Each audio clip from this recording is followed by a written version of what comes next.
In every quiet suburban neighborhood, there always seems to be one house that stands out, not for its beauty or its upkeep, but for the trouble that comes with whoever lives inside.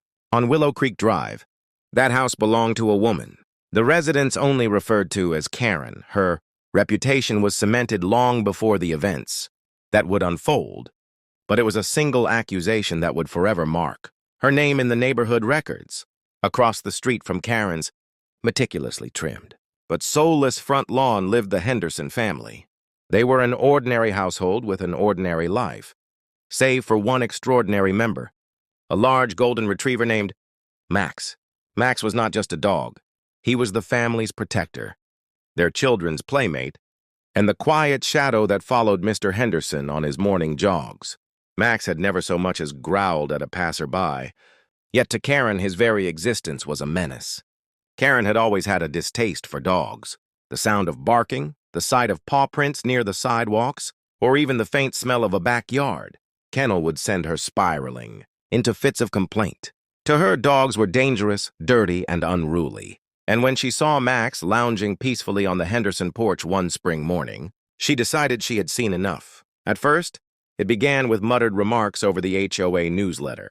She scrawled messages in the margins, demanding that pets be evaluated for neighborhood safety, and that larger dogs be restricted from shared spaces. Her notes, of course, were ignored by the majority. The neighborhood had grown used to her constant complaints, whether about overgrown lawns, trash cans left out for too long, or kids riding bikes without helmets. Yet this time, her fixation on Max would set in motion a chain of events that no one could have predicted. Karen's campaign began quietly, but it escalated quickly.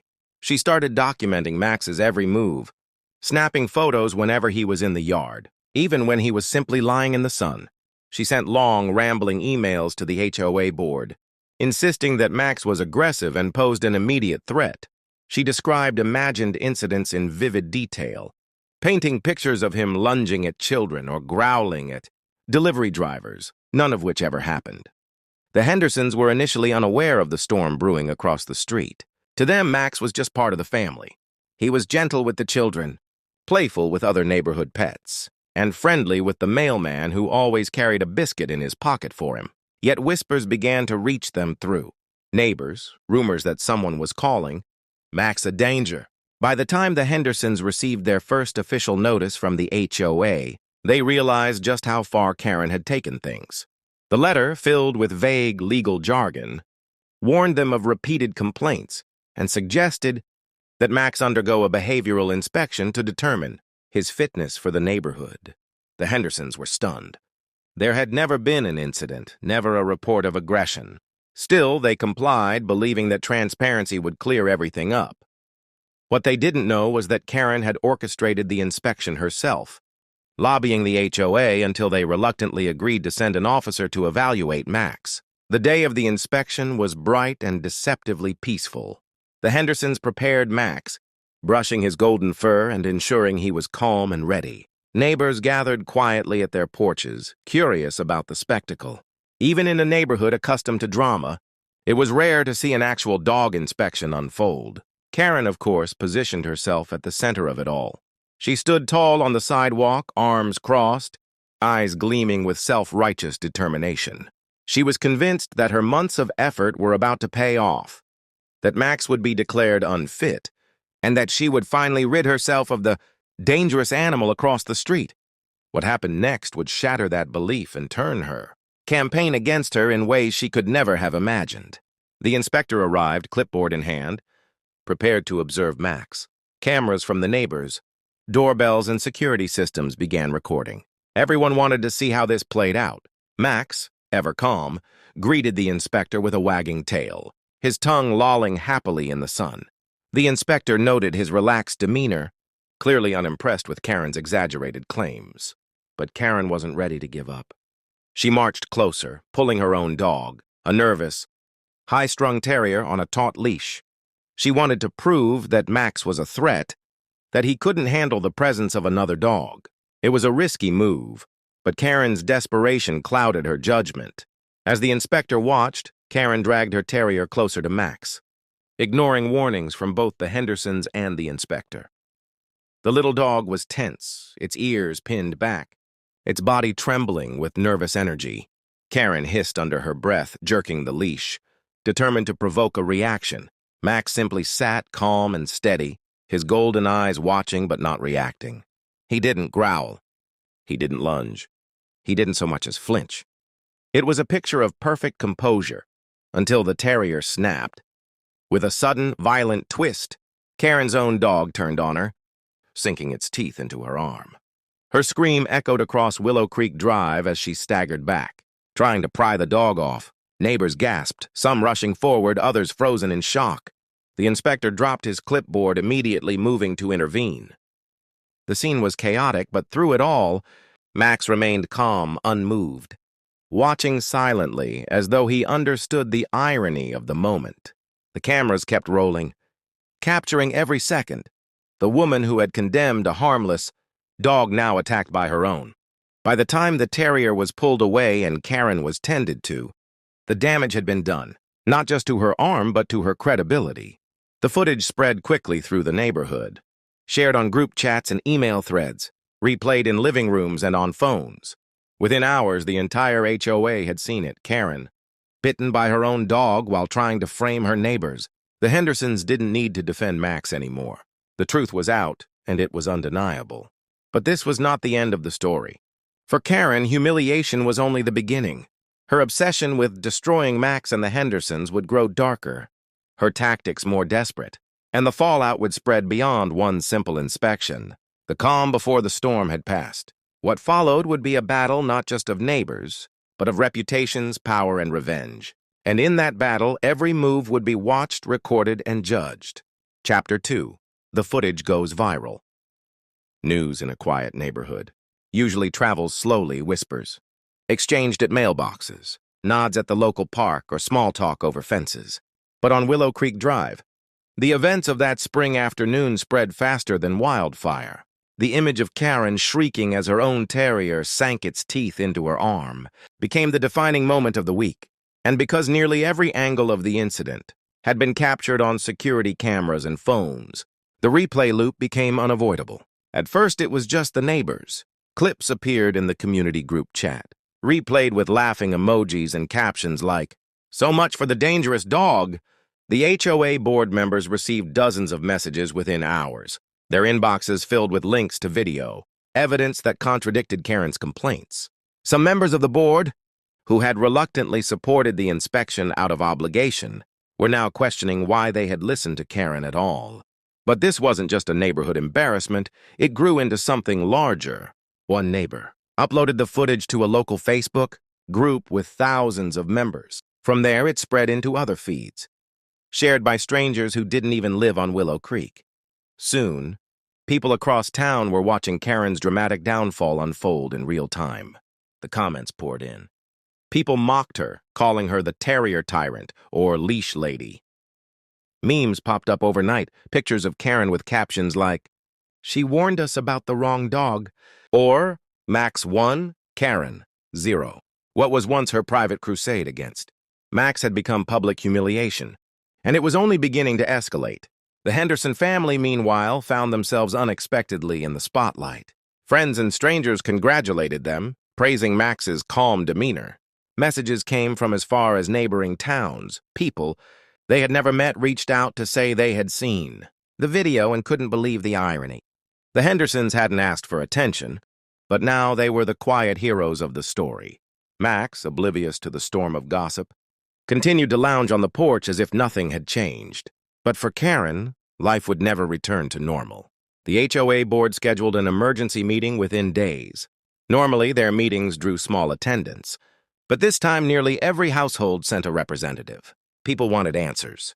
They wanted to know how one woman's obsession had escalated into such a spectacle, and why the HOA had allowed it to go so far. The board members shuffled awkwardly behind their table, their composure rattled. They read from prepared statements about misunderstandings and community concerns, but the audience wasn't convinced. Residents demanded accountability. Karen, of course, was not in attendance. She had retreated into her house, curtains drawn, avoiding the eyes of anyone who passed.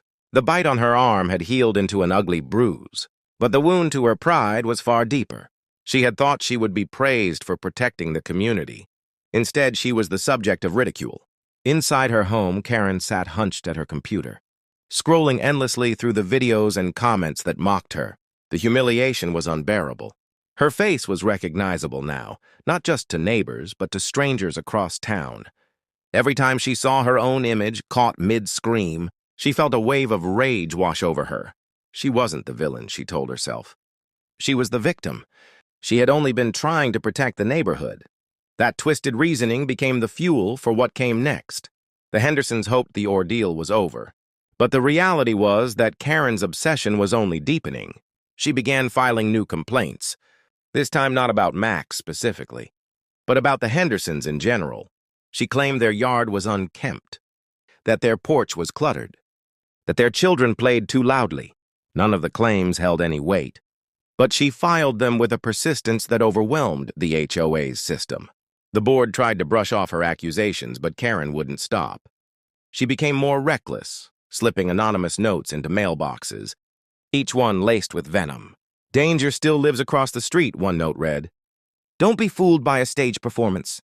The neighbors, however, had long lost patience.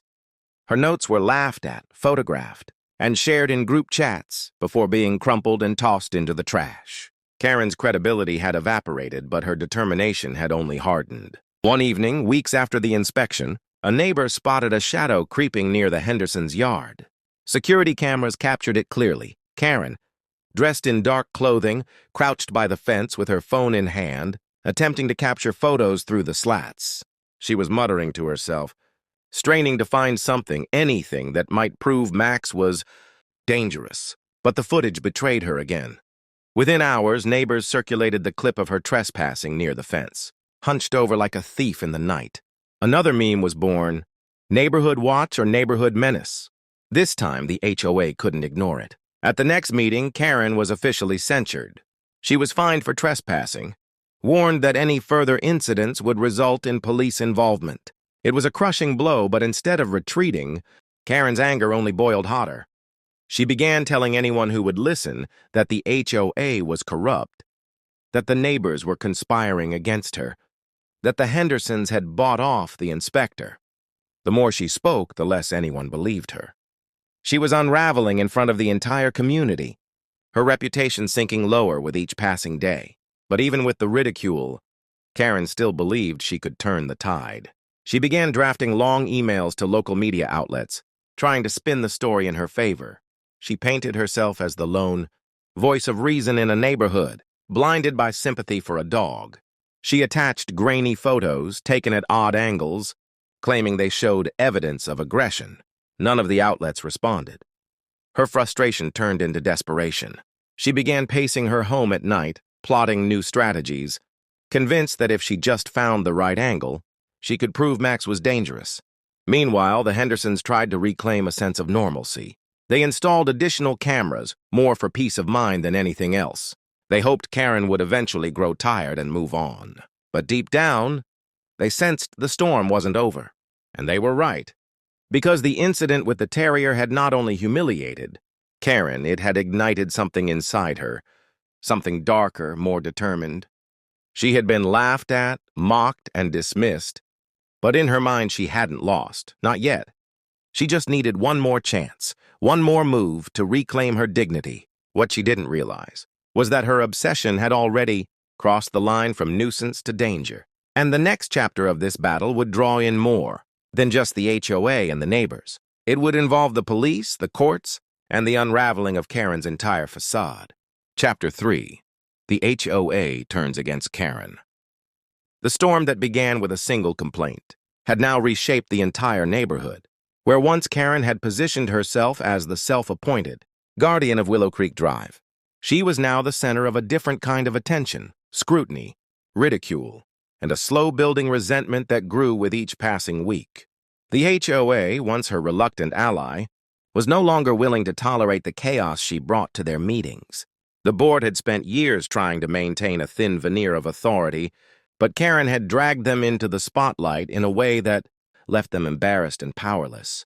The video of her dog biting her had been humiliating enough, but the footage of her prowling around the Hendersons' fence at night had sealed her fate. By the time the next HOA meeting was called, the atmosphere was charged.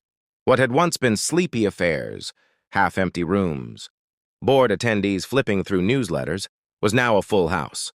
Every chair was filled, neighbors standing in the back, arms crossed, ready for answers. The HOA board members sat stiffly, their eyes avoiding the crowd, each one privately wishing they could be anywhere else. The first half of the meeting passed in tense silence, as standard matters were discussed, but everyone knew the real topic was still waiting. When the agenda turned to community concerns, the room shifted, all eyes landing on Karen. She sat near the front, dressed sharply as if clothing alone could restore her lost dignity. Her hair was perfectly styled, her expression set in a mask of defiance. She expected a fight, and she was ready to give one. The HOA president cleared his throat, voice wavering as he announced that a formal motion had been filed regarding Karen's conduct. The words carried heavy weight. Motions were rare, reserved for serious issues, not petty squabbles. Yet Karen's actions had forced their hand. The evidence was presented, videos of her trespassing, screenshots of her emails, testimonies from neighbors about her harassment. Each piece landed like a hammer blow, and though she sat tall, her fingers dug into the chair arms until her knuckles whitened. The crowd listened, murmurs rising with every detail. Neighbors who had once tolerated Karen's antics were now emboldened, their voices sharper, their complaints louder. One by one, they spoke about how she had disrupted their lives, late-night emails, constant accusations, even photographing children playing outside. The board, faced with overwhelming evidence and public outrage, had no choice but to act. They issued a censure, stripping Karen of any influence within the HOA. She was fined heavily for her actions and formally warned that further incidents would result in legal intervention. For the first time, Karen found herself not at the center of control, but on the receiving end of judgment. But Karen's defiance did not falter. As the decision was announced, she rose from her seat, her posture stiff with indignation. Without a word, she stormed out of the room, her heels striking the floor like gunshots. Behind her, the room buzzed with satisfaction. To the neighbors, it felt like a victory. To Karen, it was a declaration of war. That night, her lights burned late into the evening. From her window, she watched the Hendersons across the street, every flicker of movement drawing her eye, the sound of laughter on their porch. The sight of Max stretched out peacefully, all of it stoked her fury. She had been humiliated, censured, reduced to a joke in the very community she thought she ruled. In her mind, someone had to pay for that disgrace. Her target remained the same, the Hendersons and their dog. The days that followed revealed just how far Karen was willing to go. She began flooding the HOA's email system again, not with direct complaints this time, but with claims that the board was corrupt. She accused them of conspiring with the Hendersons, of covering up violations in exchange for favors. She demanded audits, investigations, sweeping changes. When her messages went unanswered, she grew more unhinged, posting rants on public forums, dragging the neighborhood's name into the mud. Her words, once delivered with authority, now rang hollow. Few people took her seriously anymore, but her persistence was unnerving, a reminder that she wasn't going away quietly. The Hendersons, meanwhile, tried to maintain their normal routine. They walked Max each morning, waved to supportive neighbors, and attempted to ignore the glares from across the street. But Karen's presence lingered like a shadow. She stood at her window, phone in hand, recording their every move. She paced her yard at odd hours, muttering to herself. She became less a neighbor and more a constant threat hovering just out of reach. What Karen didn't realize was that her downfall was already sealed. The HOA, tired of her antics, had begun documenting everything. Every email, every late-night rant. Every baseless accusation was compiled into a growing file. They had learned from their mistake of indulging her complaints. And now they were building a case, not against Max, but against her. And they weren't the only ones watching. The local police had taken notice after multiple calls about disturbances. Trespassing, harassment, and defamation were no longer just neighborhood gossip. They were becoming legal matters. Quietly, the officers began monitoring her actions, waiting for the inevitable moment when Karen would cross the line again. The trap was set, though Karen had no idea she was walking into it. The breaking point came one evening when the Hendersons hosted a small barbecue for friends. Music drifted through the air, children ran in the yard, and Max lay contentedly under the shade of a tree. The gathering was cheerful, harmless, the kind of summer night that strengthened bonds between neighbors. But for Karen, it was another insult. From her porch, she watched with narrowed eyes, the sounds of laughter and music twisting into something unbearable. She saw Max lounging among the guests, and her fury spiked. To her, it wasn't a party, it was a celebration of her humiliation. She snapped. Storming across the street, she shouted accusations, her voice cutting through the evening like a siren. She claimed the party was illegal, that Max was a danger, that the Hendersons were flaunting rules. Guests froze. The music stuttered to a halt, all eyes turning toward the commotion. Phones rose into the air. Cameras rolled again, and just as before, Karen had provided the neighborhood with more than enough evidence against herself. Police were called, and when they arrived, Karen's shouting only intensified. She waved her arms wildly, pointing at Max, demanding his removal. But Max remained calm, unbothered by the chaos, his gentle presence contrasting sharply with her hysteria. The officers, already aware of her history, listened patiently before issuing her a stern warning. Any further disruption would result in charges. She was escorted back to her property, red-faced and trembling with rage. The footage of the incident spread as quickly as the first. Now there were two defining videos of Karen, one where she was bitten by her own dog, and another where she screamed at a peaceful neighborhood barbecue. Her reputation was beyond repair. But even as the walls closed in, Karen refused to back down. Inside her home, she seethed. She had been censured, fined, mocked, and now publicly scolded by police. The HOA had turned against her. The neighbors despised her. And yet she clung to her belief that she was right. She wasn't finished, not yet. The Hendersons, though relieved that the HOA was finally siding against Karen, remained cautious. They had seen her spiral too many times to believe it was truly over. Max continued to guard their home, a steady presence against the chaos across the street. But they didn't yet realize just how far Karen's obsession would drive her, or how dangerous her next move would become. Because humiliation had pushed her to the edge. And from the edge, there were only two paths, surrender or destruction. Karen, blinded by pride, chose the latter. Chapter 4. Police get involved. The confrontation at the Hendersons' barbecue had been more than just a neighborhood disturbance. It had been a breaking point. Where once Karen's behavior had been dismissed as eccentric or petty, it was now officially recognized as dangerous. The sight of uniformed officers escorting her back to her porch had sent ripples through the community. It was a turning point for everyone: the neighbors, the HOA, and most importantly, Karen herself. For the first time, the police had stepped directly into the feud, and they weren't stepping out anytime soon. In the following days, the neighborhood felt uneasy.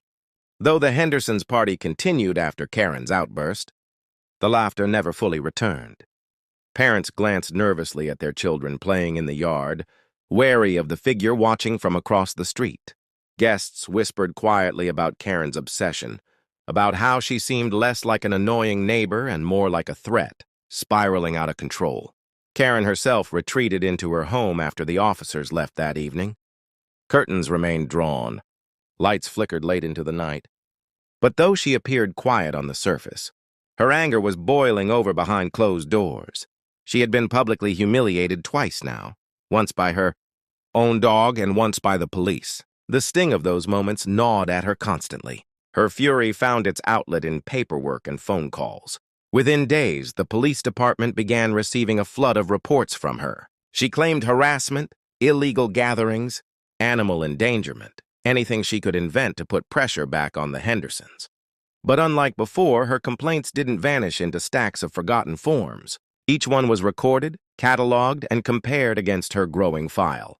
The officers had seen this pattern before: the obsessive neighbor, the endless accusations, the inability to let go, and they knew where it often led: escalation. Meanwhile, the Hendersons tried to steady their lives. To them, Max remained the symbol of calm in the storm, a dog who carried no malice but absorbed all the tension around him. They noticed how he began lingering at windows more often, ears perked when Karen's voice carried across the street, body stiff when she prowled her yard at night. Max could sense the danger even when his family tried to downplay it. The Hendersons knew the police were now watching Karen, but it didn't ease their anxiety. What frightened them most wasn't her complaints. It was the unpredictability of what she might do next. Their fears proved right sooner than anyone expected. 1 week after the barbecue incident, another police call was made. This time it wasn't Karen dialing. It was a neighbor 2 houses down who reported seeing Karen in the Hendersons' backyard again. The officers arrived to find her crouched near the fence, phone flashlight in hand, muttering to herself about collecting evidence. She had crossed the boundary, quite literally, and trespassing was no longer something the police could overlook. Karen was escorted away, but not before unleashing another tirade about Max, about the HOA, about conspiracies that only made sense in her mind. The officers recorded everything, filing it alongside the growing stack of reports against her. This was the 3rd strike in just a few short weeks, and in the world of law enforcement, 3 strikes meant escalation. The HOA board, once fearful of Karen's temper, began working closely with the authorities. They provided full access to the video files, the angry emails, and testimonies from nearly every resident in the neighborhood. For once, the board and the police were aligned. Their goal was no longer to keep the peace, it was to build a case. And the case was growing stronger by the day. Still, Karen refused to see the storm gathering around her. In her mind, she was untouchable. She believed the law was on her side, that the HOA was corrupt, that the neighbors were conspiring against her. She even bragged online that she had the police wrapped around her finger, a claim so absurd it only added to her undoing. The officers monitoring her activity noted everything, the late-night rants, the social media posts, the repeated trespasses. Each entry became another nail in the coffin of her credibility. The Hendersons, though reassured that the system was finally turning against Karen, still lived in constant tension. Every knock at the door made them wary. Every barking sound in the distance made them pause. They never knew if Karen's obsession would erupt into something dangerous before the law fully caught up with her. Max, as always, remained the quiet guardian. His calm presence was the only shield against the chaos across the street. The Hendersons noticed how other neighbors began gravitating toward him too. Children asking to pet him, adults commenting on his gentle nature. The very dog Karen had tried to label as dangerous was now the embodiment of peace and community. That contrast only deepened Karen's humiliation. Then came the night that changed everything. It was late, the streets quiet under the glow of the lampposts. Most families were asleep, windows dark, driveways still. But one set of eyes remained awake, a neighbor who lived diagonally from Karen, unable to sleep, scrolling aimlessly on their phone while glancing occasionally out the window. That's when they saw her. Karen was outside again, this time with her dog. The animal, a large and restless creature, strained at the leash as Karen marched it toward the Hendersons' property. She seemed to be muttering, her body tense, her grip tight as she yanked the dog toward the fence line. At first, the neighbor thought it was just another late-night walk. But then they noticed the way Karen positioned herself. Directly in front of the Hendersons' yard, phone camera pointed as if waiting for something to happen.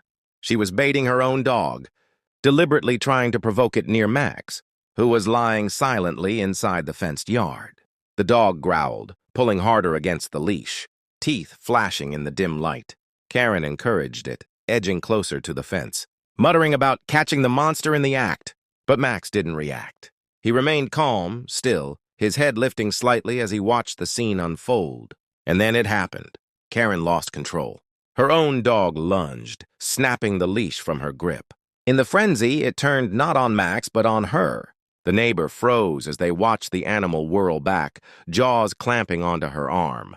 Karen's screams pierced the night, echoing down the street, lights flicking on in house after house. It was chaos.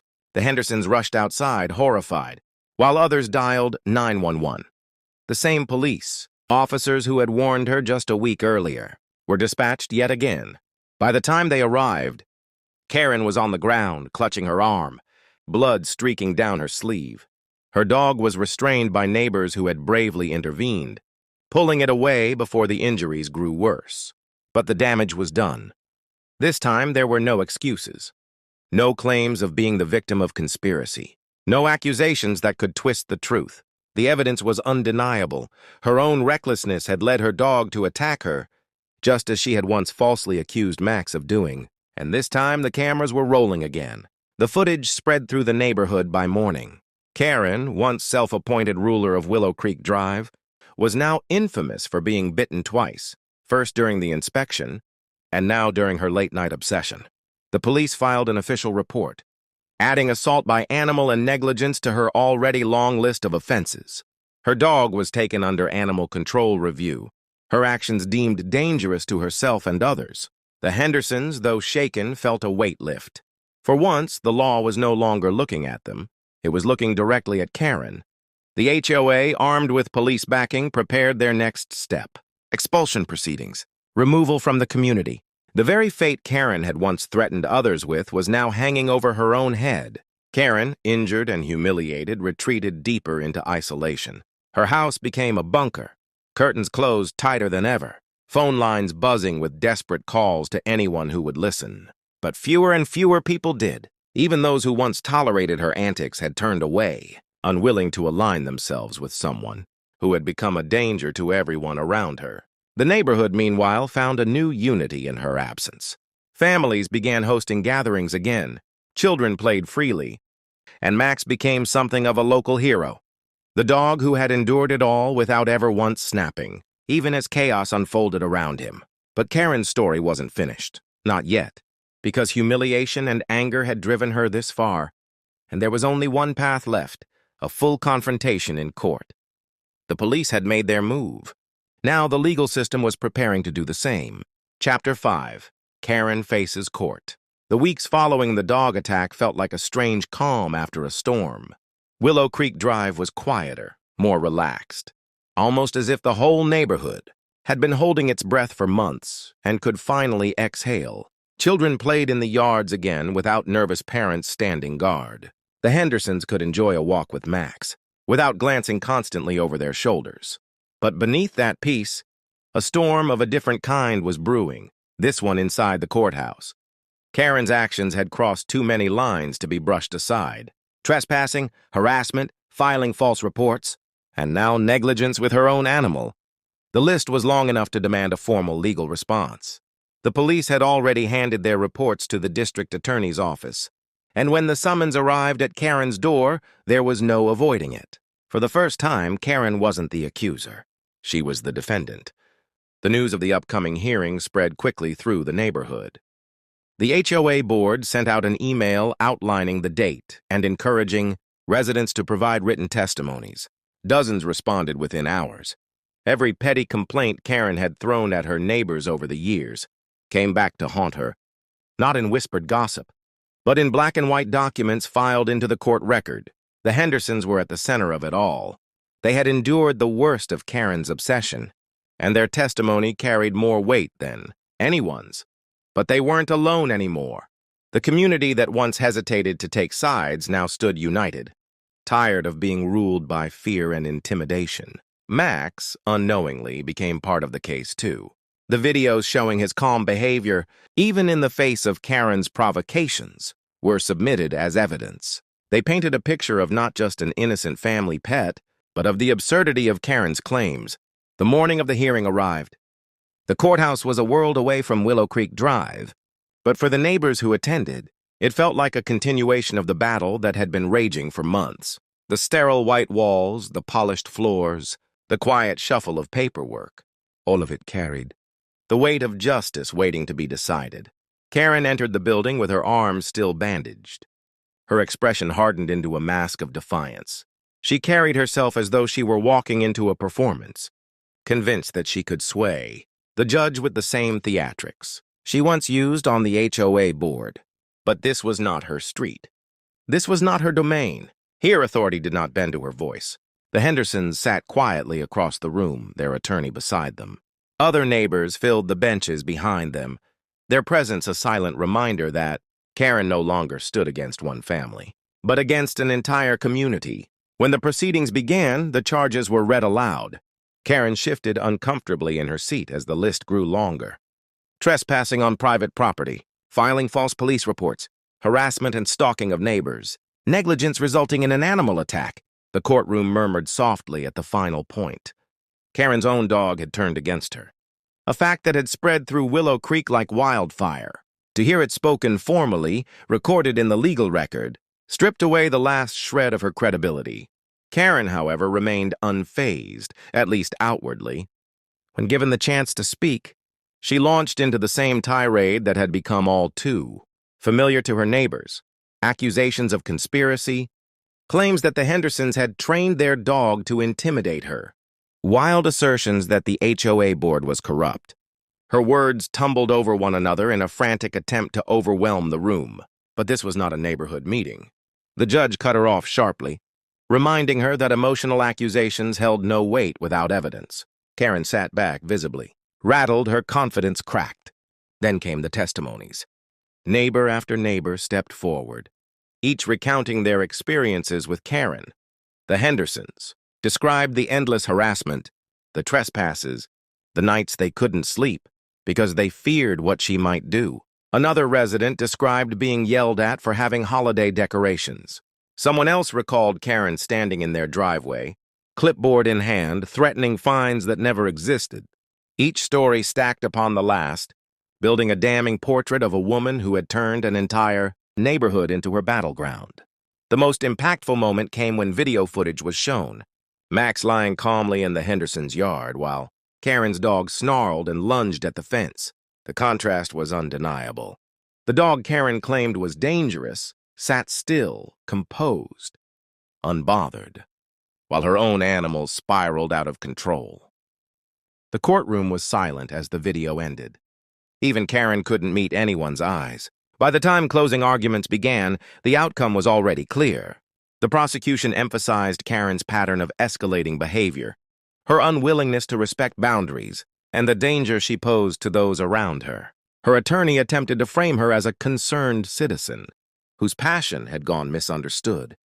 But the words fell flat in the face of overwhelming evidence. The judge didn't deliver a full sentence that day, but he did issue immediate orders. Karen was prohibited from contacting or approaching the Hendersons, Max, or any member of the HOA.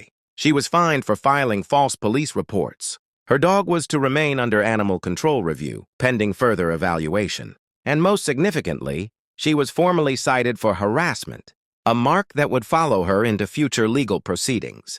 The hearing ended, but for the neighborhood it felt like a verdict. Karen had finally been held accountable. Outside the courthouse, the Hendersons stood with their neighbors, a sense of relief washing over them. They hadn't won a complete victory yet, but they had momentum. The balance of power had shifted. For the first time, Karen's voice carried less weight than the truth. Karen, escorted out separately, refused to look at anyone. She muttered under her breath, clutching her purse tightly, still convinced that she was the victim of a grand scheme. But the eyes of the community no longer saw her as powerful. They saw her as what she had become, a warning, a symbol of obsession gone too far. Back on Willow Creek Drive, life began to move forward again. The court's restrictions gave families a sense of safety they hadn't felt in months. The Hendersons, though cautious, allowed themselves to believe that the worst might finally be behind them. Max, unaware of the drama he had endured, stretched out in the grass, his calm presence a steady reminder of resilience. In the end, he had never needed to fight, never needed to prove himself. His quiet strength had done what barking never could. It had exposed the truth. But while the neighborhood celebrated its fragile peace, Karen sat alone in her house, blinds drawn tight, her mind already spinning. She wasn't finished. She couldn't be. Not in her own eyes. Because Karen wasn't just fighting her neighbors anymore. She was fighting the reality that the world had stopped listening to her. And that reality was the one battle she couldn't win. Chapter 6. The HOA moves to expel Karen. The courthouse hearing had shifted the balance of power in Willow Creek. For years, Karen had used the HOA as her personal weapon, twisting rules to serve her own vendettas. But after her humiliating day in court, the board itself could no longer ignore the problem. The HOA had been embarrassed. exposed as ineffective in controlling one of its own. Complaints had piled up against Karen, yet the board had stood by in silence, fearful of her aggression. Now, with legal charges attached to her name and the neighborhood unified against her, they had no choice but to act. It began with whispers at the community center, whispered conversations between board members, who had once tolerated her behavior. They spoke not of enforcement but of removal, the rarely used, almost forgotten, provision in the HOA bylaws, expulsion of a homeowner for endangering the community. It was drastic, almost unthinkable, but so was Karen's reign of harassment. The Hendersons, still weary from months of stress, were approached quietly by one of the board members. They learned that a formal vote was being scheduled, one that could decide Karen's future in Willow Creek. For the first time, the HOA wasn't a tool of oppression. It was a weapon against the very person who had corrupted it. News spread quickly through the neighborhood. Families who had long avoided conflict began to step forward. Petition sheets circulated, each filled with signatures from residents who were tired of living under Karen's shadow. The act of signing wasn't just about removing her. It was about reclaiming the neighborhood. Children drew chalk on sidewalks again. Parents left garden decorations out without fear of fines.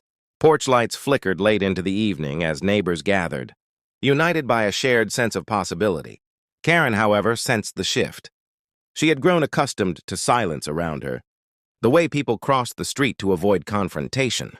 Now she noticed neighbors speaking more openly, their eyes less fearful, their backs less bent. To her, it felt like betrayal. She tried to regain control, filing letters with the HOA board that demanded her voice be heard, insisting she was the victim of a conspiracy. But her words no longer carried weight. The board, once her stage, now regarded her with cold detachment. They had been forced into action by her own behavior, and every attempt she made to claw back power only highlighted her desperation. Her dog remained under animal control evaluation, a daily reminder of the hypocrisy that had unraveled her authority. She no longer strutted down the street with leash in hand. Instead, she lingered behind curtains, peering out at a world that seemed to turn against her. The day of the HOA meeting arrived. The community center was packed, more residents in attendance than anyone could remember. Folding chairs lined the walls, every seat filled. The air was heavy with anticipation. Karen entered defiantly, clutching a stack of papers, her eyes darting between faces that once avoided her but now looked upon her with firm resolve. She spoke loudly, trying to command attention, but the murmur of neighbors drowned her out. At the front of the room, the HOA president called the meeting to order. His voice was calm, measured, but it carried the weight of finality. He outlined the agenda. The board would hear testimonies, review evidence, and then vote on whether Karen should be formally expelled from Willow Creek under the bylaws. The words landed like thunder: expulsion, forced removal. The unthinkable was suddenly real. Testimonies began. The Hendersons recounted the endless harassment, the trespasses, the police reports. Their voices shook, not from fear, but from the weight of months of bottled frustration finally released. Other neighbors added their own accounts, fines invented from thin air, children shouted at for playing too loudly, decorations torn down in the night. Each testimony built a case not just against Karen, but against the very idea that one person could hold so much sway over an entire neighborhood. Karen responded in kind, her voice rising to a fever pitch. She accused the Hendersons of orchestrating a smear campaign, of manipulating the board, of poisoning the community against her. She waved her papers wildly, citing fabricated evidence that no one believed. But where once her shouting cowed others into silence, now it only revealed her desperation. The room no longer bent to her will. When the testimonies ended, the board withdrew briefly to deliberate. The crowd murmured, neighbors leaning close, voices low but hopeful. Children tugged at their parents' sleeves, asking what was happening, sensing the significance even if they didn't understand. Karen paced in the corner, her face pale but her movements restless like an animal caged. She muttered under her breath, eyes flashing toward the Hendersons, toward the boardroom door, toward anyone who dared look her way. Minutes later, the board returned. The room fell silent.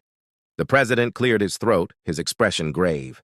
He explained that the board had reviewed the testimonies, the evidence, and Karen's long history of disruption. The bylaws were clear. Any homeowner who endangered the peace and safety of the community could be expelled by majority vote. Then came the count. One by one, the board members raised their hands. Yes, yes, yes, yes, yes. Unanimous. Karen was expelled. The room erupted in a swell of relief. Neighbors clapped, some cheered, others simply exhaled, releasing months of tension in a single collective breath. The Hendersons held hands, their shoulders shaking with emotion. For the first time in a long time, they felt safe in their own neighborhood. Karen stood frozen, her papers clutched tightly against her chest, her mouth opening and closing, but no sound escaping. The power she had wielded for years vanished in an instant, stripped away not by force but by the collective will of those she had tormented. The HOA president announced that Karen had 30 days to vacate her property. Enforcement would be handled through the courts if necessary. The decision was final. That night, Willow Creek Drive felt different. Porches glowed warmly, conversations spilled into the streets, and laughter echoed where silence had once reigned. The threat that had hovered over every front yard was finally lifting. But inside her house, Karen's lights burned late into the night. Shadows moved across her blinds as she paced, restless and seething. She had been defeated in court, humiliated in front of the HOA, and now stripped of her home. To her, this wasn't justice. It was war. And as much as the neighborhood longed for peace, they all knew Karen wasn't finished yet. Chapter 7. Karen's Last Stand. The vote had stripped Karen of everything she believed she controlled. No longer the self-appointed enforcer of Willow Creek, no longer backed by a board too timid to oppose her. She now stood as a pariah within her own community. But surrender was never in her nature. Karen's house became a fortress in the weeks that followed. Curtains drawn tight, lights flickering late into the night, her presence lingered like a storm cloud no one could escape.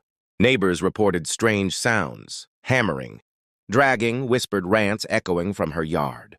Packages arrived at odd hours, left at her doorstep and whisked inside before anyone could see their contents. She was supposed to vacate the property within 30 days, but those days stretched on with tension. Each morning, residents checked to see if she was gone.